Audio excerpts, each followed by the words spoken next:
ये regional language नहीं है, ये बोरोड लैंग्वेज है। जो लोग मगही बोलते हैं, जो लोग भोजपुरी बोलते हैं, दे आर डोमिनेटिंग पर्सन। और जो यहाँ के जो लोग हैं, वो तो बेचारे बहुत कमजोर लोग रहे हैं। ये तो बिहार का लैंग्वेज है, झारखंड का लैंग्वेज नहीं है। तो ये झारखंड का बिहारीकरण क्यों? उस समय आंदोलन करने वाले लोगों के छाती पर पैर रख करके महिलाओं की इज्जत लूटते वक्त कितनी भोजपुरी भाषा में गालियां दी जाती थी।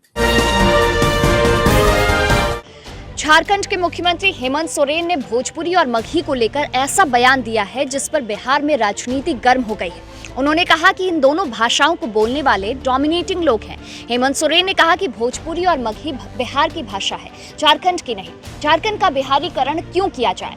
महिलाओं की इज्जत लूटकर भोजपुरी भाषा में गाली दी जाती है। उन्होंने कहा कि झारखंड आंदोलन के दौरान आंदोलनकारियों की छाती पर पैर रखकर महिलाओं की इज्जत लूटते वक्त भोजपुरी भाषा में ही गालियां दी जाती थी। आदिवासियों ने झारखंड को अलग राज्य बनाने की लड़ाई क्षेत्रीय भाषाओं के दम पर लड़ी है, ना कि भोजपुरी और हिंदी भाषा की बदौलत। सीएम ने आगे कहा कि वह किसी भी हालत में झारखंड का बिहारीकरण नहीं होने देंगे। झारखंड के मुख्यमंत्री हेमंत सोरेन के भोजपुरी और मगही भाषा को लेकर दिए गए बयान के बाद से विवाद शुरू हो गया है। झारखंड से लेकर बिहार की राजनीति गर्म हो गई है। रांची से बीजेपी सांसद संजय सेठ ने सीएम पर पलटवार करते हुए कहा कि मुख्यमंत्री हेमंत सोरेन का बयान गलत और आपत्तिजनक है। मुख्यमंत्री को ऐसा नहीं बोलना चाहिए था।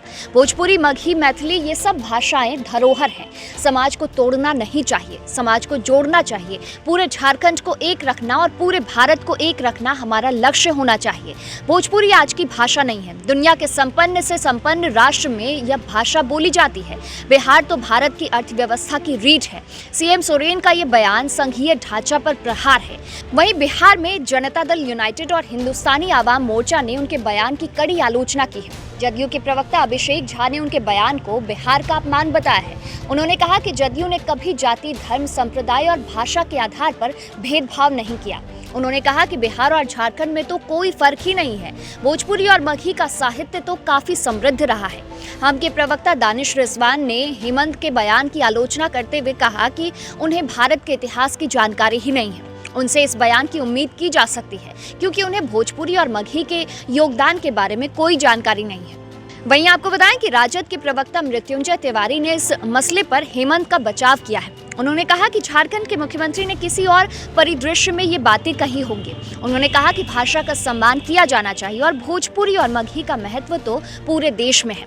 उन्होंने कहा कि हेमंत ने इन भाषाओं के प्रति कोई विद्वेष नहीं दिखाया। वहीं दूसरी तरफ भाजपा प्रदेश अध्यक्ष डॉक्टर संजय जायसवाल ने झारखंड के मुख्यमंत्री हेमंत सोरेन पर ओछी राजनीति करने का आरोप लगाया है। उन्होंने भोजपुरी और मगही भाषा का हेमंत सोरेन पर अपमान करने और हिंदी दिवस पर भाषा का अपमान करने को लेकर चिंता जताई है। अभी के लिए इतना ही। आप बने रहिए इनसाइडर लाइव के साथ।